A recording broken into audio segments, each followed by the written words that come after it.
Tech for Senior, episode 91, and this is December the 27th.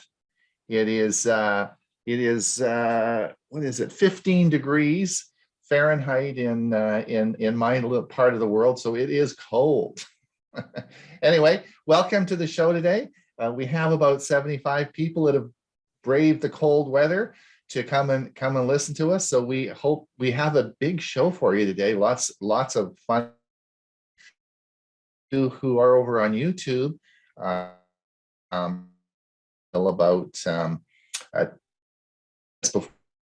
before the music segment, and then if you want to come over, we still have some room for you on our Zoom broadcast, and you can come over and participate in the Q&A. Today on the premiere service that will be running at half past the hour. Guess what we did a year ago? Dewey is going to talk on 5G cellular. I'm going to talk on the second part of two-factor authentication. Now, I forgot I did a two-part series a year ago, so this isn't the recent one I just did. It's the one that we had a year ago. And Hewie is going to talk on tips and tricks for your Chromebook, and that will be at half past the hour. And that will be on the premiere service. So if that's over on our YouTube channel, just pop over there and you can see it. Last week, Hewie... This is episode 92, not 91, 92. Is this 92? In 92. You're kidding. Do you mean I put the promo out with the wrong... It is 92. I stand corrected, Bob. Thank you so much. 92. Oh, correct that. So we will be... now, what was I going to say? Yes, we had a good week last week. Hewie and I and Bob did learning Chromebooks. We had a good turnout, and I think that went pretty good. So we have, if you want to see if you have a new Chromebook or you got a Chromebook for Christmas, please sign up and have a look at the series. We have a lot of videos out now on Chromebooks, so you should be able to learn some stuff from our site. And what else did we do? And we all hopefully had a happy Christmas, Merry Christmas, and lots of good food with our families. I'm going to not dwell too much on introducing our speakers today because we have a really big program, and I want to get going so that we can get going with the program. So what happened was Hewie and I met on Saturday, and we planned out the program. And then when I went to go and do the premiere service, I realized that a year ago, all our experts here gave their predictions for this year. We actually had them on screen giving their predictions for what this year was going to be about. And I thought this is a great year, great opportunity to replay that and see if what they said actually came to fruition. Maybe they didn't get it right. So we'll see if they got it right this year. So that should be fun. And then they're going to give us their predictions for this year as well. I want to thank Gene Legenfelter for his generous donation to our coffee fund. Thank you so much, Gene. I've talked to him personally and thanked him.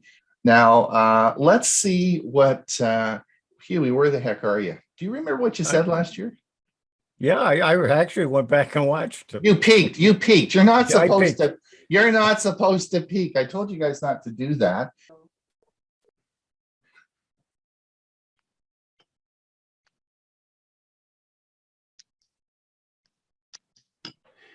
So let's start now with our predictions. Remember, I asked our expert panel that we have today, I asked them what their predictions for the next year will be. What do you think is going to happen? So let's see what they have to say. Why don't you go first, Hewie? What do you think's going to happen next year? Oh, I got 5 or 6 items here that I've got on my list. The first one I talked about on my Windows Special Interest Group a week ago, Sunday, that I and I had a discussion actually go afterwards to what people felt about it, because I think Microsoft is going to introduce Windows by subscription. In other words, it's going to be cloud-based. I've read some articles about it. I've listened to some discussions about it. I think it's going to happen. It's going to happen either first or second quarter of 2021. I think working at home is also going to continue. Some companies are starting to open up their offices. I know that one of the radio personalities I listen to out of Orlando, he has been quarantined at home for 200 and some odd days. And next week they're sending him back into the studio. So I think, but there's still going to be a lot of people working from home. I think Zoom and other products are going to remain widely in use. And I think we're going to see more and more other companies trying to compete with Zoom. And so we're going to see some other choices. Microsoft's Teams is becoming very popular, although to run a Teams presentation or meeting is quite involved, but for most of the people who join it, it's fairly easy to get on and you don't have to have a Microsoft account. I think tech for seniors is going to continue to grow. I see fast broadband services prices begin to drop, especially when we start seeing possibly the Elon Musk Starlink start taking hold and some other things going on that are happening in the industry. Hopefully that the broadband prices will drop. And I also think that user groups are going to continue to hold Zoom meetings. Those who are surviving and doing fairly well. Those who haven't come to this technology are starting to fold. And then some, once we start having real live meetings again, not everybody's going to go to them. So I think what we're going to have, a lot of the user groups are going to be hybrid meetings where there's going to be some people in the audience and some people at home, and they're going to have to work out all of the logistics and all of the technology for it. Now that's my predictions for the year. So how do you think he did? So what do you think? Do you think he did okay? The only thing I missed on was the Windows subscription. Yeah, that didn't sort of help. It didn't happen, did it? No, Not yet anyway. Not yet anyway. When do you want to do the predictions for next year after we do Let's all do of the yours now. review? You can do it right now. You tell us what you think is going to happen. All right, let me bring up my list here. I got a fairly big list, so I'm going to skip through a few of them. One is, of course, working from home is going to continue, especially since this recent resurgence. I think, and as Starlink is going to continue to grow and probably grow rapidly. And actually, as I connected this morning, Elon Musk was doing a live presentation. It was talking about some of the things where Starlink and other ventures he's involved in are going. So I'm going to have to go back and review that. But I think you're going to see Starlink really come out and be a lot more available. I think user groups are going to continue with Zoom and hybrid meetings. But a couple other things. I think there's going to be more breaches and more spam from telemarketers. But I think, this is my prediction, I think there's going to be a breakthrough in stopping spam robocalls. But it's going to end up being very controversial. And whether or not people accept it, whatever this new revelation is to stop it, it may involve a lot of us having to decide whether we want to give up our privacy again. And then I think also the IoT, the Internet of Things, is going to continue to grow. We're going to start seeing the internet involved with all kinds of gizmos, gadgets, and everyday electronics that we have. And I think my final one is Windows 11. It's going to gain a percentage, but many people are still going to stick with Windows 10. And that's it for 2022 predictions. So listen, we're going to hold you to that. I've got this tape now. So I've got one more. I got one more on my list I forgot to add. Right. I think folding phones are going to become more popular. You do? Okay, well, I agree with that. Yeah, I think so. Yeah. All right. Okay. Yep, and you can hold it to me. I'm going to hold you to that because we have it on tape now. So we're going to play this back in a year's time and see what you did. All right. Can't wait. Hope I'm still here. Okay. So Bob, you're next. Tell us all security will be fine. There's going to be no bad guys.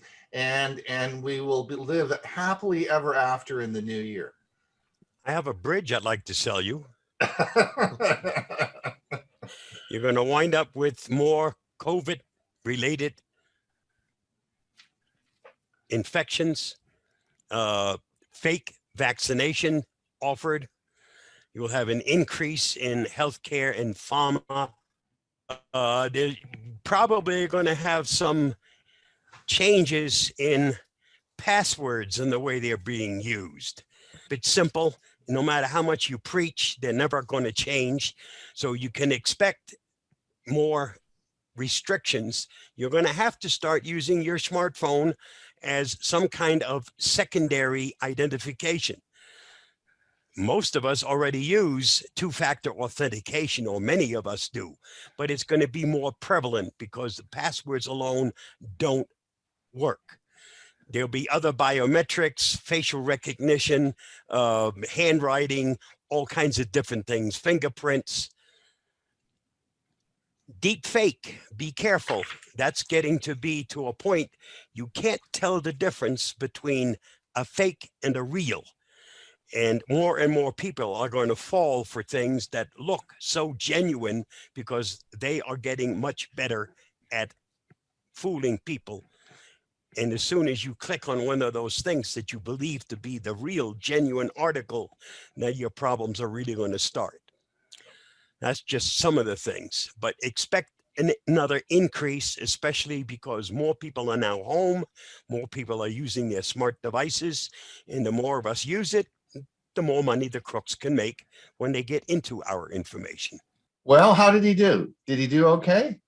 I think you got most of them, Bob. I think He did real well. I think you got most of them. I'm not sure the I guess the biometrics has it really taken off? I guess on the iPhone, maybe. Yeah. It's not reliable. Yeah. All right. So what predictions have you got for us now for the future?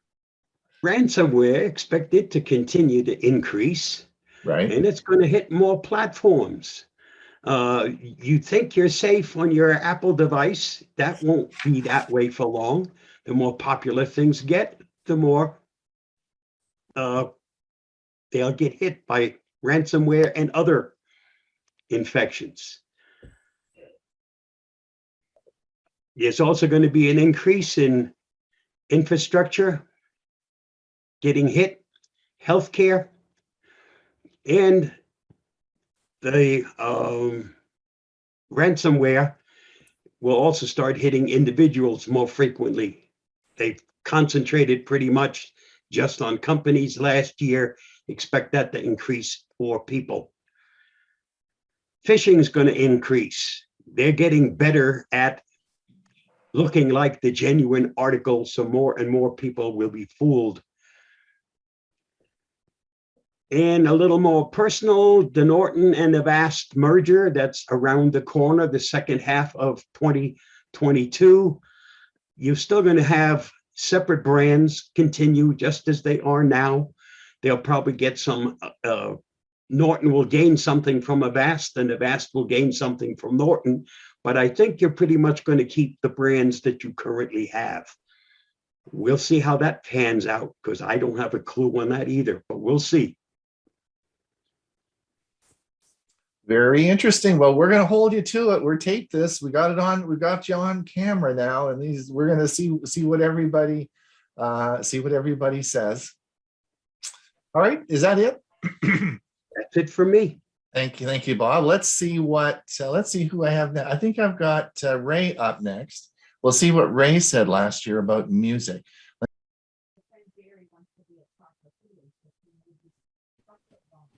Okay, Music World Predictions, otherwise known as Where Do We Go From Here? Where do we go from here in 2021? Well, COVID-19 has affected the music business as much as any other industry, maybe more. Consider today, there are no large-scale in-person music concerts in stadiums and arenas. Small venues and clubs that provide musical entertainment are closed. Studio recording is limited. Those out of work will not be spending limited funds on music-related activities.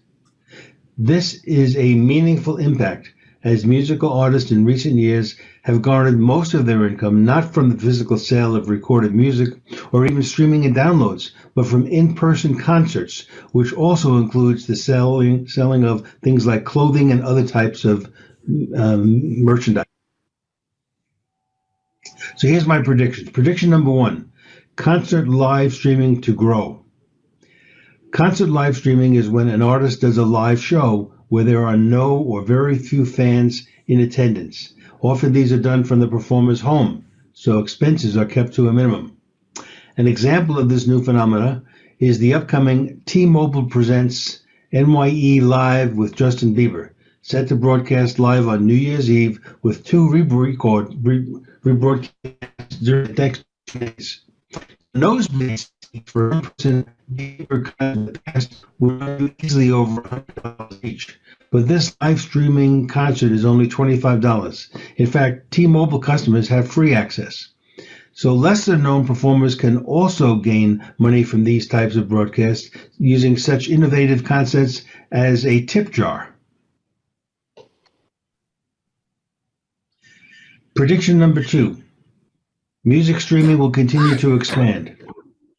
Spotify, Apple Music, Amazon, and others continue to expand their streaming portfolios as more users sign on to their services. Streaming has surprisingly decreased music piracy, as consumers find it more advantageous to pay $10 monthly than spend the time trying to copy low-quality sounding songs from the internet. Streaming services continue to offer more offline features, eliminating the necessity of having a constant internet connection. And then more servers now provide in-home use of their music offerings. As an example, Sirius XM subscribers that receive music in the car can now obtain a free download of this app to hear music in the home. And prediction number three, HD vinyl records to emerge. So the Recording Industry Association of America reports that this past year, 2020, vinyl records will have outsold CDs for the first time since 1986.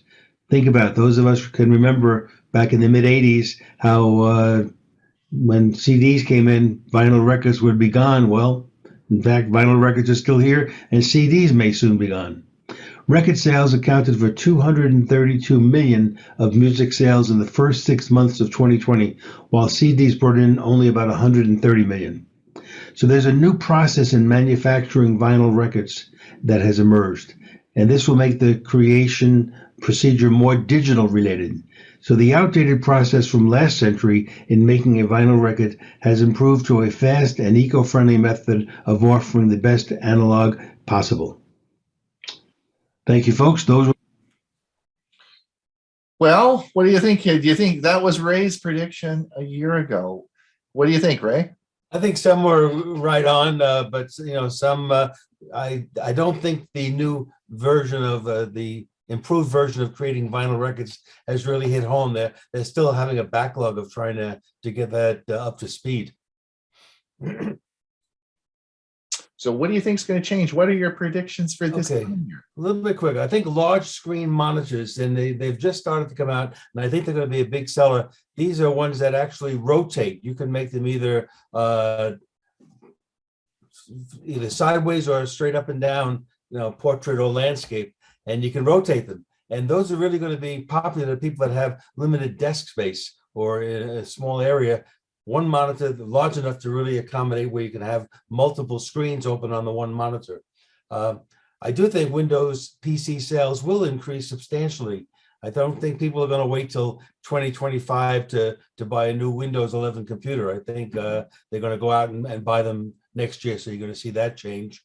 I also think that the chip shortage will be not eliminated, but it'll be close to being compensated for by more and more American companies like Intel building facilities just focusing on replacing the chips, and I think that's great where we don't have as much reliance on Asian countries. And with respect to music, yes, I think vinyl record sales, they increased by 7% from 2020 to 2021, and I think that will continue. Here's my prediction. I think the 7-inch vinyl record will have a resurgence. It'll be an EP, which means it'll be 2 songs on each side. It won't be the big hole in the middle. It'll be the regular spindle size. But I think that's going to be popular because they can put the nice sleeves on that as well. And turntables. I think you'll see more and more turntables that play a record sideways, not flat, but you can put your turntable on the wall and play it sideways. And this will be ideal for homes that are small homes and don't have a lot of space. So those are my predictions. Very good. All right. Well, we've got them on tape now. We're going to see where you go with that. That's interesting. I hope I'm here next year to listen. Well, yeah. I mean, we all hope that too, don't we? Right. So now let's see what Dewey has to say. Let me. Kicked the last couple of weeks, and so my prediction involves 5G, which I always refer to as cellular 5G, just in case there's anyone out there that's just a little on the edge and doesn't understand that 5G is strictly something cellular. I predict that in 2021, cellular 5G will become the standard for cell phones. Though 4G and 4G LTE technology will continue to be used, it will be fading away. For most people, though, 5G will not be the predicted 10 to 100 times faster. 5G also will be more efficient. I should have stated after that first sentence that it won't be 10 to 100 times faster, that rather it will be more like 5 times faster, far short. 5G will also become more efficient, allowing one to load pages and download content more quickly, as well as have better quality video calls. Adding value to 5G in 2021 will also be advances in AI, artificial intelligence, and that will upgrade user experiences like never before. So it's all pretty much positive, except the speed won't be what we formerly expected. I think you were right on, Dewey. I think you got it. I think you nailed it, right? I think what you said turned out to be true. Any comments? Well, one thing I noticed, I was wearing the same shirt a year ago as I'm wearing today. But and of course, that was before my stroke, which changed a lot of things in my life. But anyway, I think I was a little too optimistic on the 5G because it's going to be a long time, as I will state today in my piece that you'll play back later. Well, anyway, are you interested in my predictions today? I am. Yeah, tell us what we're all ears. I'm not exactly a big predictor type for sure, and I have one hunch that our COVID current pandemic is going to be aided by biotechnology. Or the bio revolution, and technology in the bio revolution will help bring our COVID pandemic to an end within this year. My next prediction is one I kind of borrowed from somebody else or from another source. It says that cyber AI will be harnessed to make internet users safer. So in other words, much more use of artificial intelligence. That's not going to take Bob's job away, because for sure he's going to have that for a long time. Anyway, and my third prediction has to be with the metaverse. The talk about the metaverse is going to be getting on our nerves, because most people don't know the meaning of the word metaverse, and it's kind of mysterious anyway. So you hear too much about metaverse. And my fourth prediction is that Ron Brown will continue to complain about the battery in his Galaxy Watch 4. So, okay. Did you see the carving the turkey? I was wearing my Galaxy Watch 4. Did you see the promo? Yes, I didn't realize you had the white one. I did, yeah. I got the black one. I kind of like your white one. Did I mention about the battery charging on the watch? Not while you were carving the turkey, thankfully. Thanks, Dewey. We're going to hold you to it. Thanks a lot.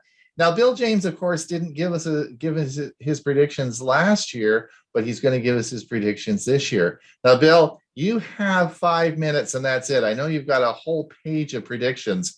but you only get 5 minutes. So we're Oh, I think I can handle that. 5 minutes is all you get. So we don't have any you didn't tell us last year. So tell us this year what you think. Well, since my interest is gadgets, the thing I think we should watch is electric cars.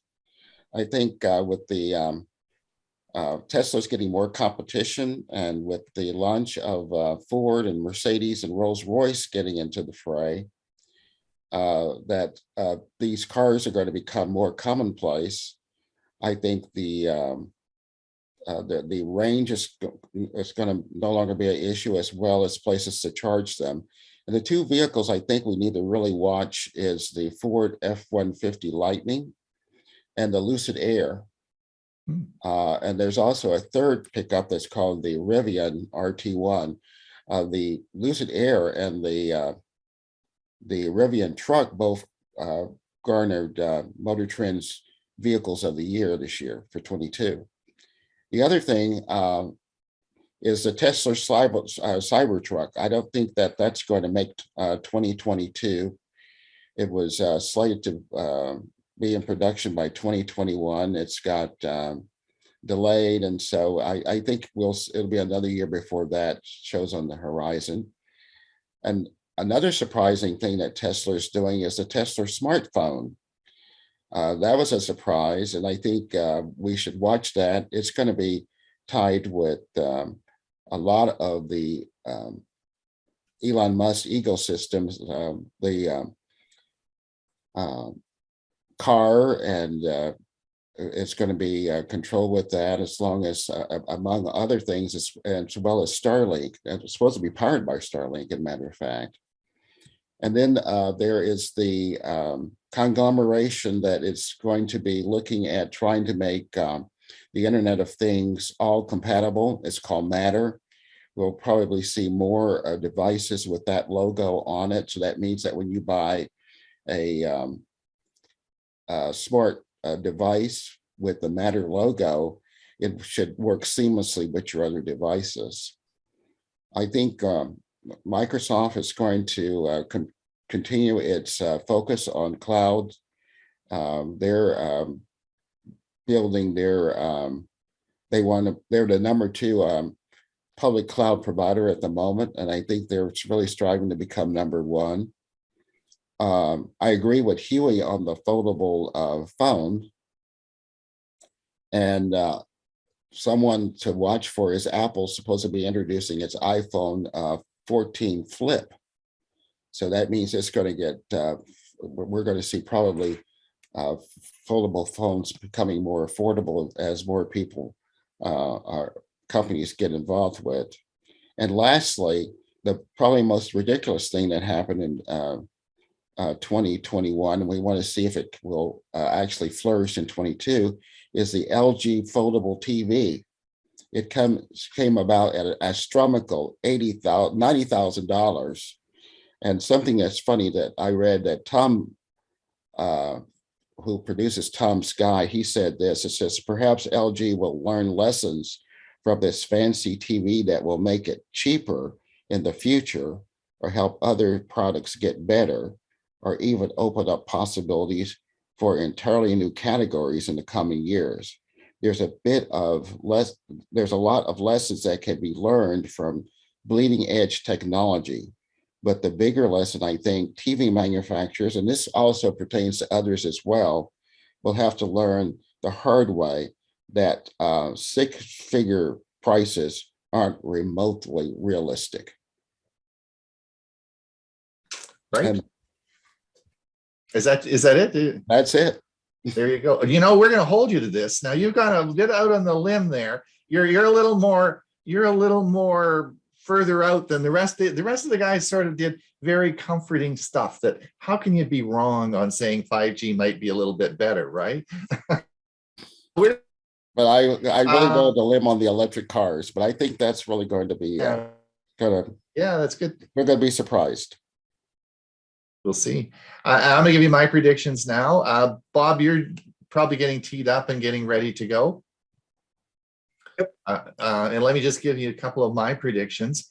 An interesting statistic this morning I was listening to is that Google, if I asked you what was the most searched domain name in on the internet, you would all choose Google. And that was true last year, but the most searched domain name on internet this year was TikTok. So it was not Google, it was TikTok. So that's an interesting, life is changing. My prediction is, well, a couple of things. I think that the watch technology will, and health monitoring, whether it's with a ring or a watch, will continue to explode. You'll see a new watch coming out, of course, from Google. I think you'll see blood sugar monitoring this year. I think that the next Apple Watch will have, I'm going to go out on the limb in this and say the next Apple Watch will be able to do blood sugar monitoring. I think that will occur this year. I'm going to go out on a little bit of a flyer here and see what, I'm either going to be right or wrong on this. I think that Windows 11, I think that it's going to be forced on you in a lot of different ways, which we can discuss later. But I think that the runaround with Windows 11 will be advertising. I think that I see Microsoft is moving into an advertising module with Windows 11, and that there will be, obviously, like YouTube, there will be a paid version, which of course will get rid of the advertising, and a non-page, which won't. And I'm going to go out on a bit of a limb about that, but I've been talking about that for a number of years, and I think that we'll see how that model comes along. So those are my predictions. Bob, are you ready to roll? Why not? Go ahead.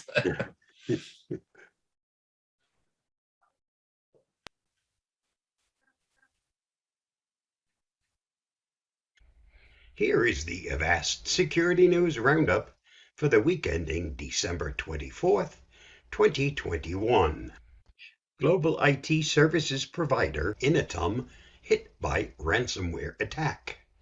Less than a week before Christmas holiday, French IT service company Inetum Group was hit by a ransomware attack that had a limited impact on the business and its customers. Inetum is active in more than 26 countries, providing digital services to companies in various sectors: aerospace and defense, banking, automotive, energy and utilities, healthcare, insurance, retail, public sector, transportation, telecom, and media. On Sunday, December 19th, Inetum became the target of a ransomware attack that affected some of its operations in France and did not spread to larger infrastructure used by the customers. Inetum Group has notified authorities about the attack and is collaborating with specialized cybercrime units. A third party has also been called in for incident response services. Read more at Bleeping Computer. Stealthy blister malware slips in unnoticed on Windows systems. Security researchers have uncovered a malicious campaign that relies on a valid code signing certificate to disguise malicious code as legitimate executables. One of the payloads that the researchers called Blister acts as a loader for other malware and appears to be a novel threat that enjoys a low detection rate. The threat actor behind Blister has been relying on multiple techniques to keep their attacks under the radar, the use of code signing certificates being only one of their tricks. While the objective of these attacks on the initial infection vector remains unclear, by combining valid code signing certificates, malware embedded in legitimate libraries, and execution of payloads in memory, that threat actors increased their chances for a successful attack. Read more details on Bleeping Computer. NVIDIA and HPE products affected by Log4j vulnerabilities. NVIDIA and Hewlett-Packard Enterprise have confirmed that some of their products are affected by the recently discovered vulnerabilities in the Apache Log4j logging utility. In an advisory update on Wednesday, NVIDIA confirmed that the Log4j security defects affect CUDA Toolkit, Visual Profiler, and Nsight Eclipse Edition, NetQ, and vGPU software license server. The company also notes that while the DGX systems do not include the Log4j Java library, users might have installed the vulnerable utility as additional software. Thus, NVIDIA decided to release fixes for multiple DGX OS releases as well. Hewlett-Packard Enterprise, on the other hand, says that some of its products are also affected by CVE 2021-4104, a deserialized and untrusted data vulnerability that can be triggered by an attacker with access to Log4j configuration and which results in remote code execution.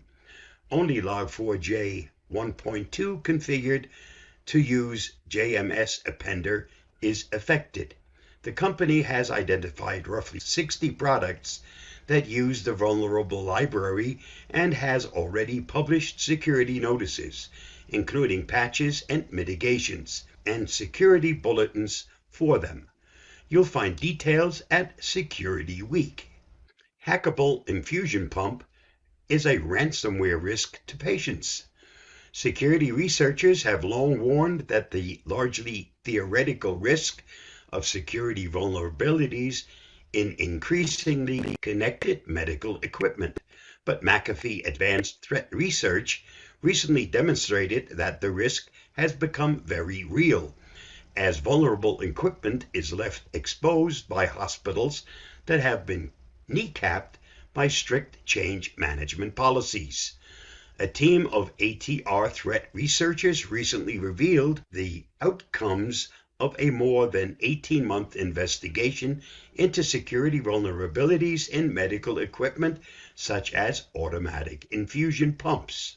For the full story, see the article at Cybercrime Magazine.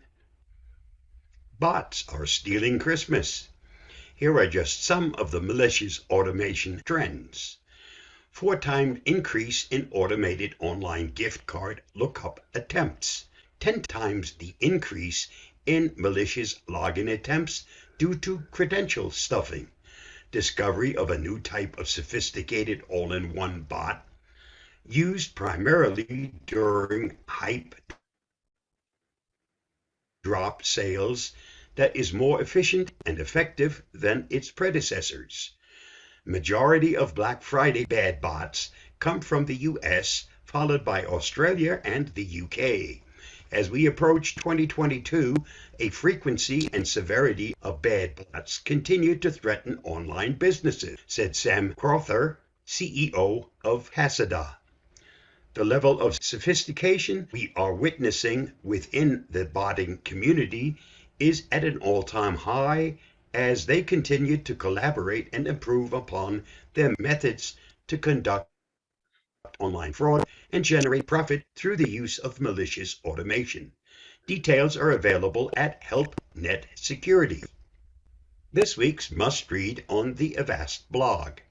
If you visit the internet, you need this advice to help you stay safe while you're online. Read the article at the following link or watch my video on this topic by watching the following link.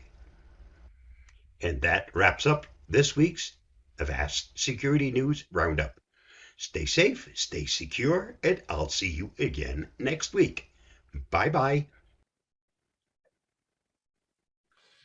Thank you, Bob. That's good. Thank you for the bad news.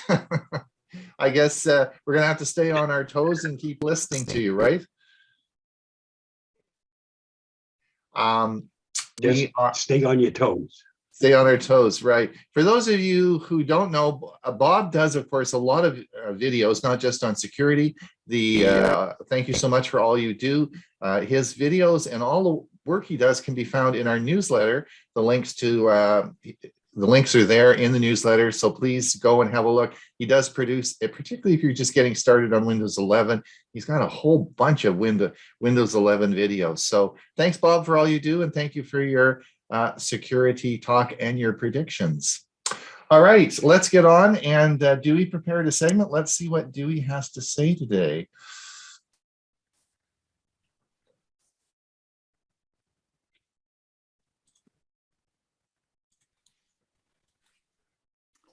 Good morning, friends. I'm Dewey, and my Tech Talk topic for today is 5G and ASTC 3.0 happenings, December 27th, 2021. If you had to guess the number one worry for airline execs right now, what would you say? Omicron causing staffing shortages, rude passengers refusing to mask up?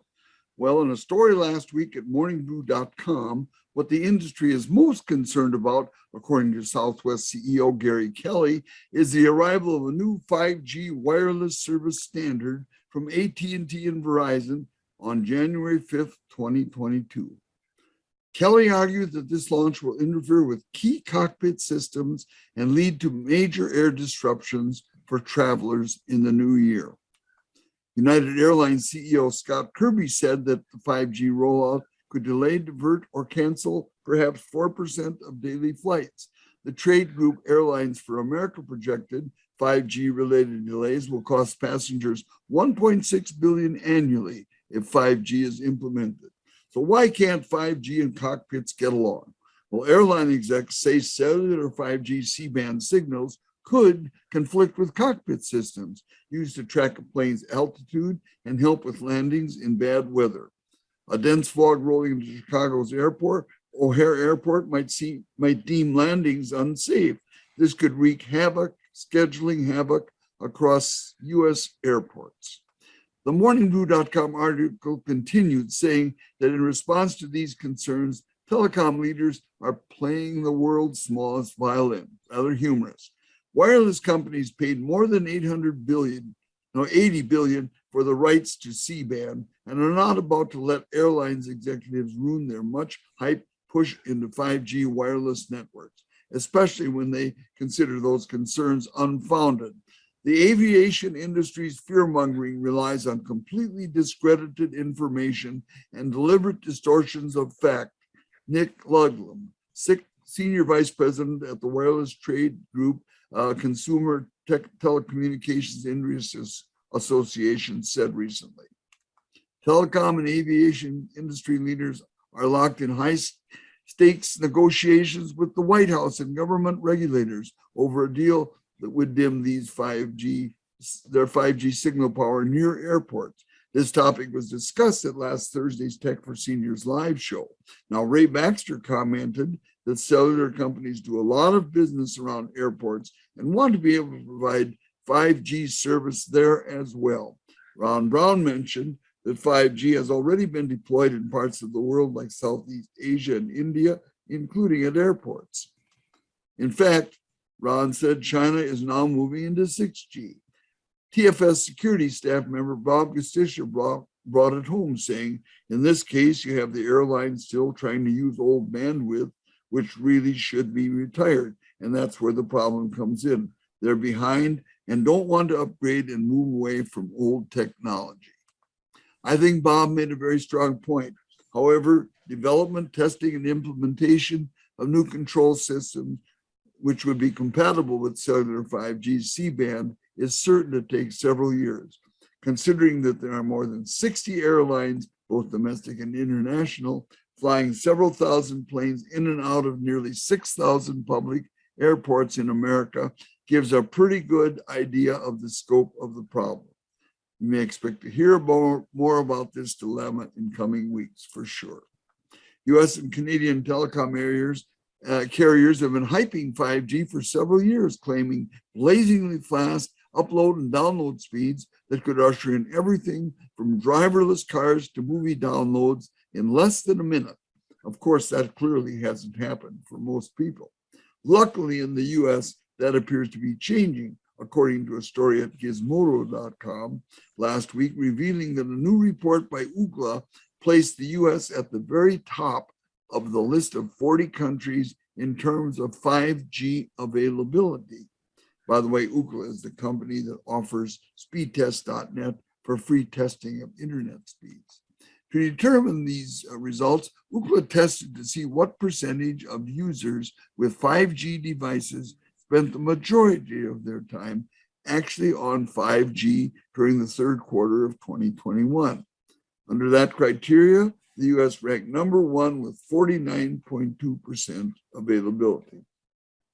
But hold on, and don't whip out your red, white, and blue foam finger just yet, because it's not all good news. Though the US ranks first in availability, its actual download speeds were among the worst of early 5G adopter nations, with median 5G download speeds at just 93.73 megabits per second. That's the US.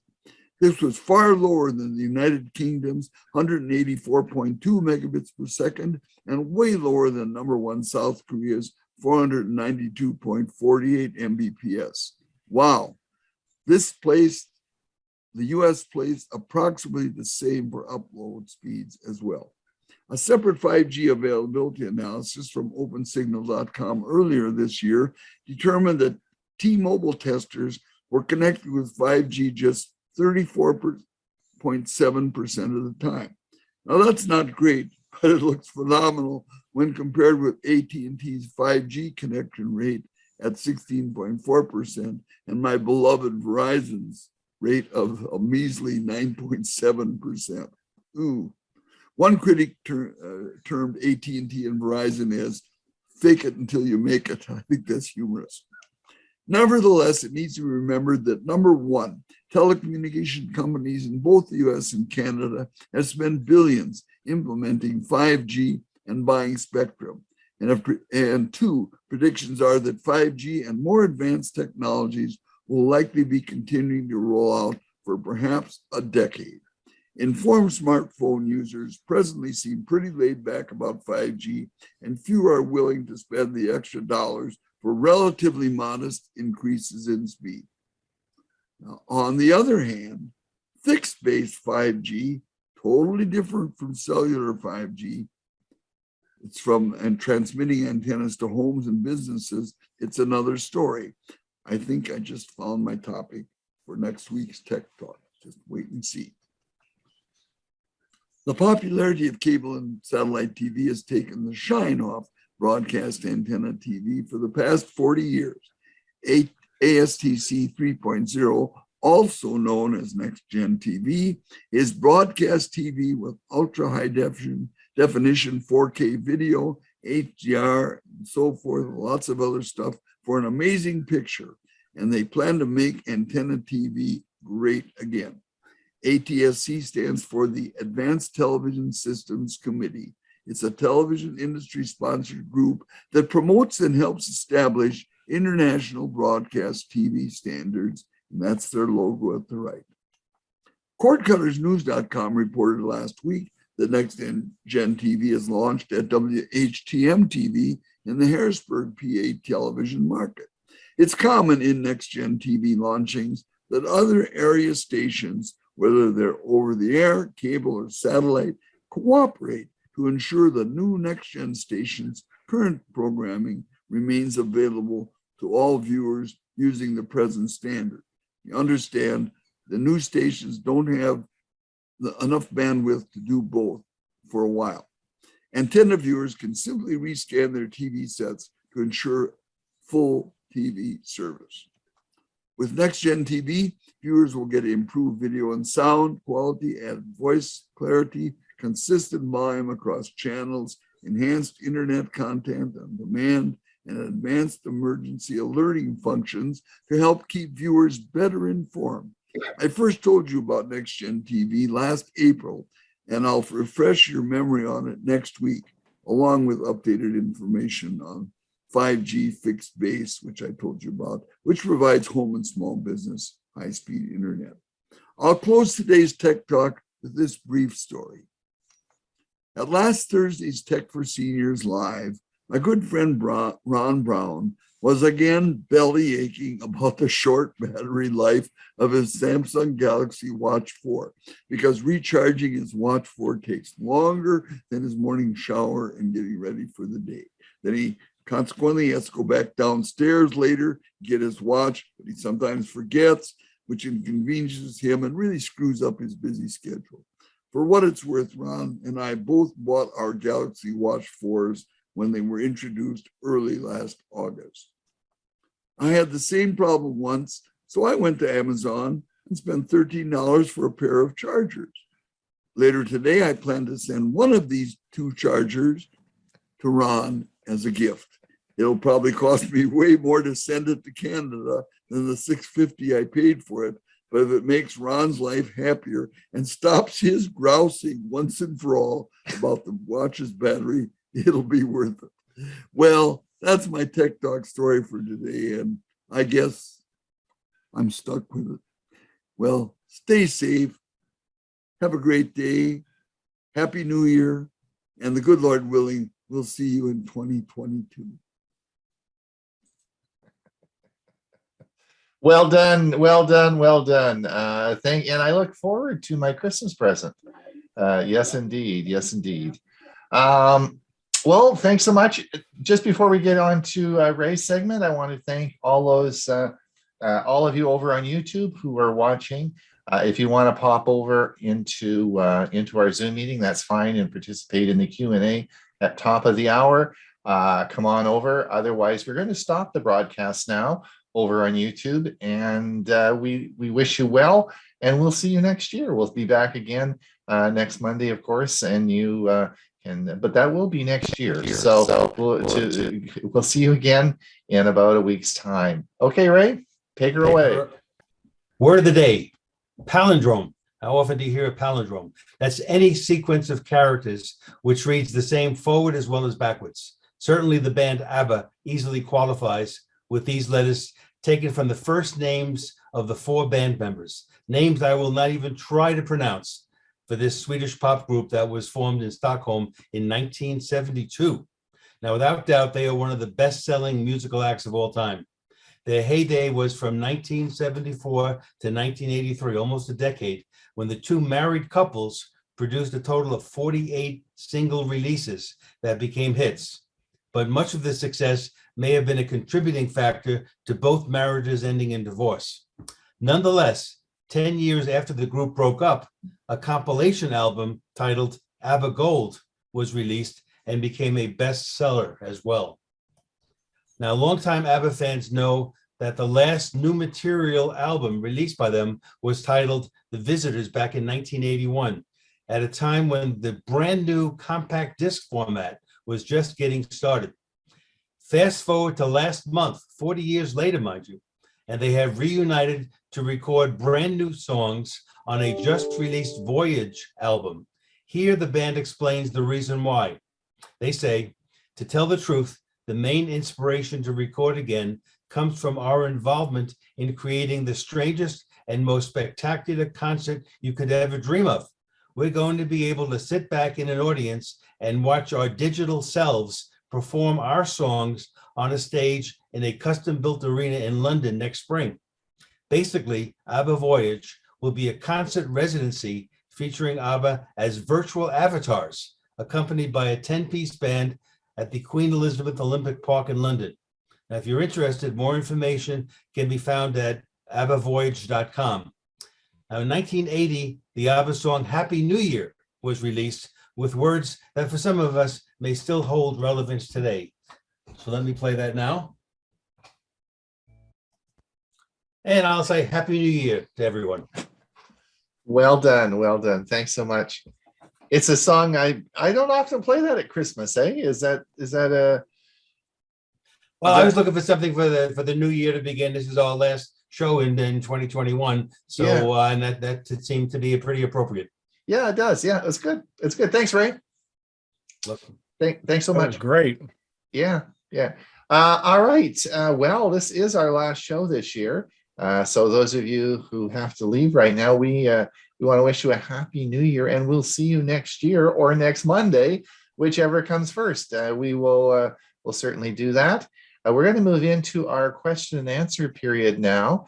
And then don't forget, if you have to leave and you want to watch, don't forget we have our primary service coming on at 1:30, which I've already discussed what the topics will be. So let's if anyone has any questions, please hit the little button at the bottom there, hit reactions and raise your hand, and that'll bring you to the top. And we have Carl, go ahead.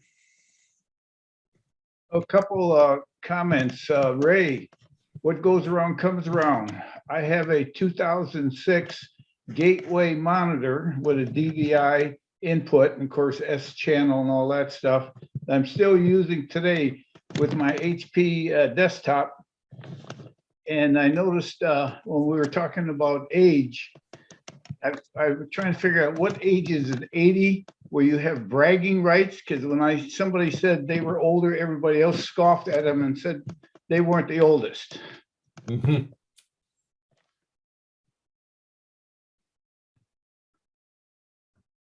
That's it. My two Okay. cents.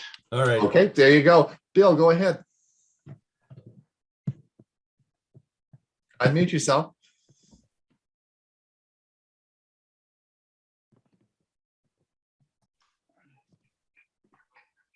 How about now? Yep, got it. Yeah, we can hear you. Go Okay. ahead. Yeah, yesterday with the geeks, we found that on Zoom, when we were trying to chat back and forth between Detlef and I, we were having troubles with keeping in the text box. And today it's doing the same thing on Windows. And I was wondering if anybody had a clue of what was going on there.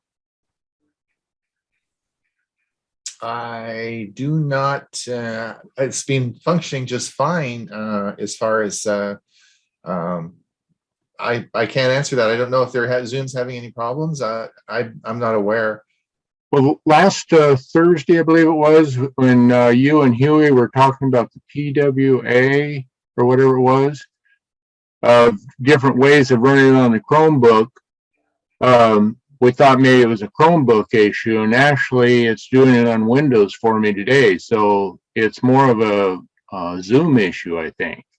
Right. Typing, or are you trying to paste something into the text? No, typing. Okay, because I do know there was an update this morning and it addressed the problem with trying to paste something into the text window. Oh, so I need to update Zoom today then. Yeah, and this was again one of those that doesn't happen automatic. You have to do it manually.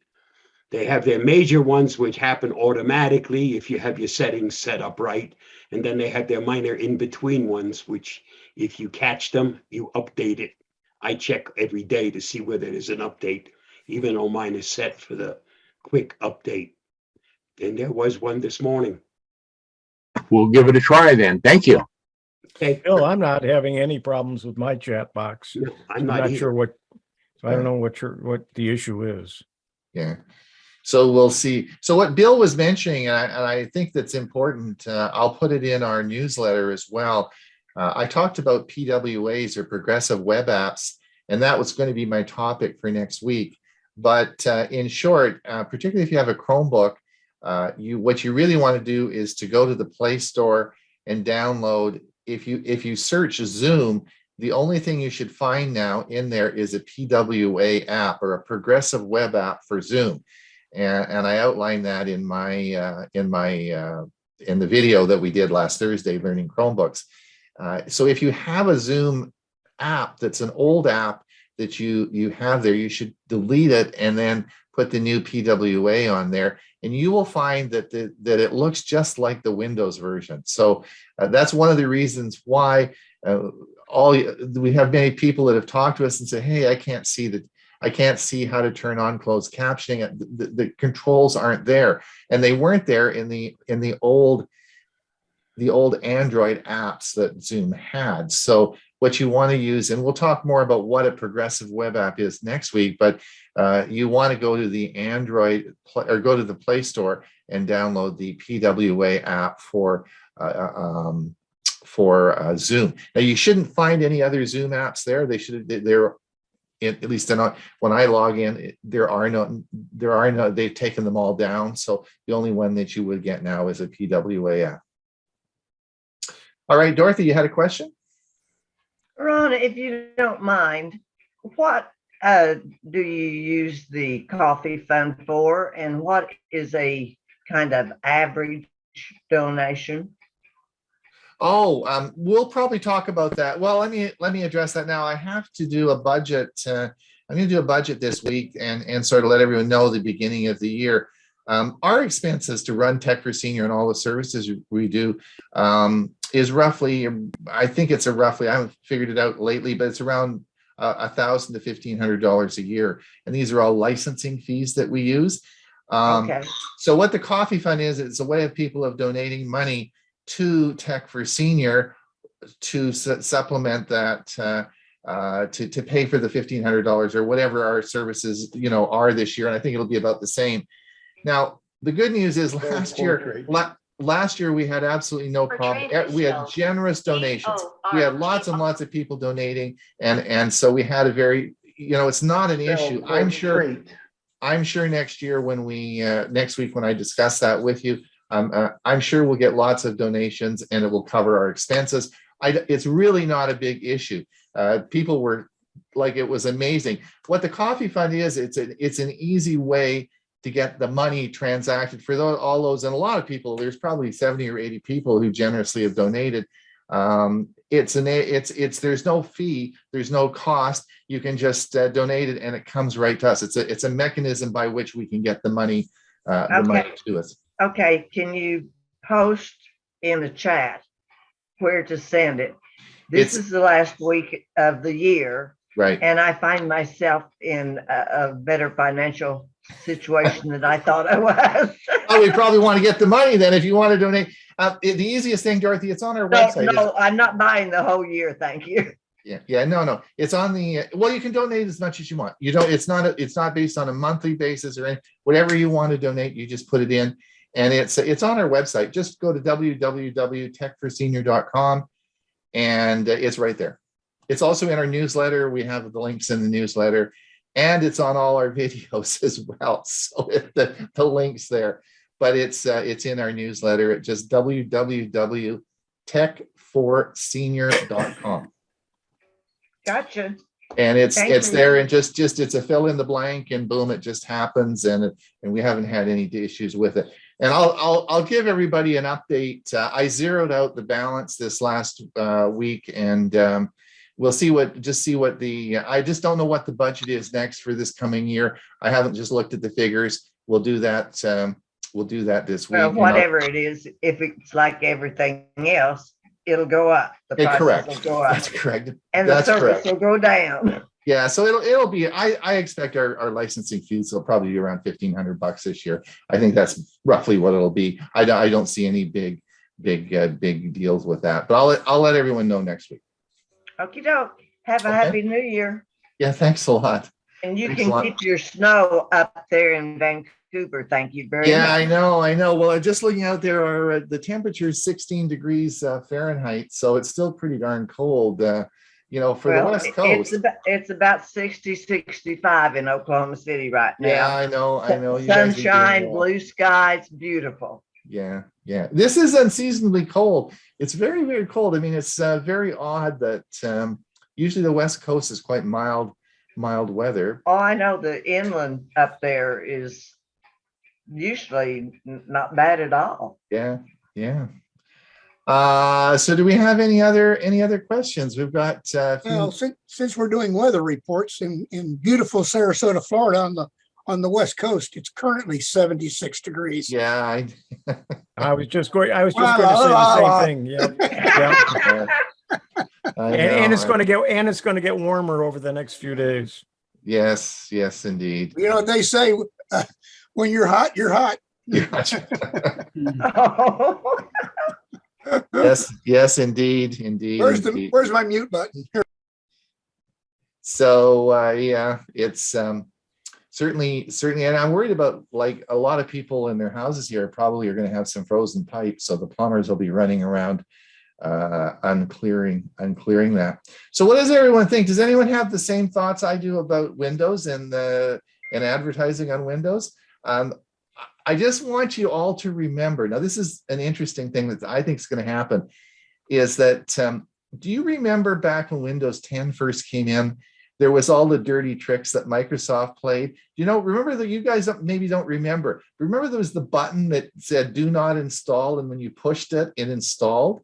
And then there was the button you pushed and it said that you would think about it, maybe install later. And then you came back the next day and it had been installed. Do you remember all the little tricks they pulled on you? Yeah. I've got on both my machines here, I have buttons ready to go that says, your Windows 11 is ready to install.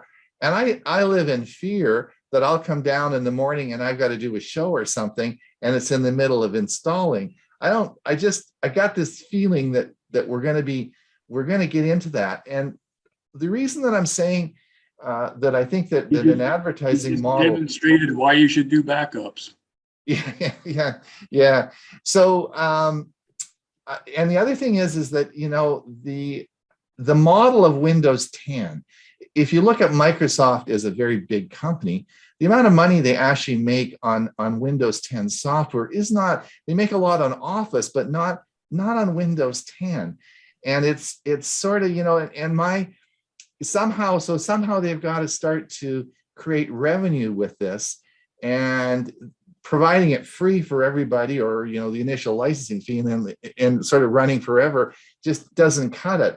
So I sort of thought, well, I think that a lot of people have been talking about whether they're going to bring advertising into Windows, and it will be, and you're already seeing some advertising that's coming up in Windows now. You see little pop-ups coming up. I mean, the potential is huge. And, you could run the advertised version, which would, of course, would be included in your whatever licensing fee you have, or you'd pay so much a month and you wouldn't get the advertising. Same as YouTube, right? So Yeah. I think that's an possibility. Ron, I was listening to the end of year program for Windows Weekly from Twit. And they interview every year the marketing manager from Microsoft. And he said, if you look at the advertising that they're doing, they're only advertising Microsoft products. And that's the intent of what they're doing. They are not looking to go to advertising from third party and other people. They just don't want to get involved in all of that. And so they're saying they're not going to do it. So it'll be interesting to see if they renege on that or not. Yeah, well, I'm suspicious. I'm very suspicious on that one. I think there's shades of things to come here that we haven't quite seen before. And they do make a lot of money on Windows, selling it to OEMs to put on machines. That's well, they do, but it is a very small part of the big Windows operation, or Microsoft operation. It is a very small part, compared to the other services that they have. So that was why I was. Go ahead, Bill. I was just going to say, those of you that have Windows 11 waiting in the wings, you'll find that box that says download now, but to the right of it, it'll say you want to keep Windows 10. If you click on that, that will place it over in to the right-hand side in that area where they have some other announcements. The one thing you have to watch out for is that for those of you that turn your machines off, you'll notice that it will say there'll be a red dot in the power button that will say shut down, install and shut down, or it'll say restart, install and restart. What you have to be careful about that is that might be set to download Windows 11. So you don't want to go in and just willy-nilly shut your machine down with install and shut down, because it might install. You want to go and look in your Windows update. It will only install if you select it to install. Exactly. But what I'm saying is that, Bob, is that you have to be careful because that might be set as one of the updates if you've triggered something. Automatic. Well, we've had a couple people in our club that have some sort of inadvertently installed Windows 11. They didn't read and they selected to have it installed, correct? Yeah. Because you're going to get that same notification when a Windows regular update occurs. Your monthly patch Tuesdays. Okay. So you can't blanketly say, well, if that red dot is there, it's going to install Windows 11. That could simply be there because you had an update to the security going through. Yeah, well, what I told them to do is, don't just willy-nilly click that button. Go look at Windows Update and see what's actually waiting in the wings. But I mean, it's up to you. But you have to look at the update. Do look at the right-hand side, and you'll see where it says, "I'll keep Windows 10." Right. And that will take that banner off. Oh, okay. Thank you so much. It is 20 minutes past the hour. We are done. We'll see everybody next year. Happy New Year, everybody. Or we'll see you next week. And don't forget Tech for Senior Live this Thursday. We're going to talk about where's Ray. Ray, can you come this Thursday? Where's Ray? I think I can, yes. Hey, that's great. So we'll be the usual gang will be on for Thursday. And don't forget, next year, one more week, we're starting our podcast. So, and then watch for the intro for next Monday. I haven't decided what I'm going to do yet. Can't cut turkeys anymore, but I gotta figure out what I'm going to do for the intro for next. Where did you get a knife that was that sharp to slice that turkey so nicely? It was nice? Amazing. Yeah. My electric knife doesn't do that good. Do you see where Chris and Jim are out in the nice outdoors? Where is Chris and Jim? Chris and Jim are outdoors someplace. Oh, are they? Yeah, Okay. there she Yeah, is. we're in our RV. That's our RV. Oh, there you are. We're just a couple miles. We're just a couple miles from home, but it's a great little park, and we just love to get out once in a while. So here we are. Chris, But listen, yeah, I want to wish you and Jim the best on your trip. Take care. And stay Yeah. safe. Yeah, we still are having a hard time believing that it's actually going to go with all the cancellations happening over COVID, but so far it is. So we're yeah. going. Well, I'm going to watch your pictures. I'm going to share the album and I'll watch the pictures with you as you post. Yeah. Yeah, we're looking forward to it. All right. Happy New Year, everyone. And Happy we New will Year. see you back Happy New Year. next week, same time, same place. Bye now. Bye, everybody. Bye-bye.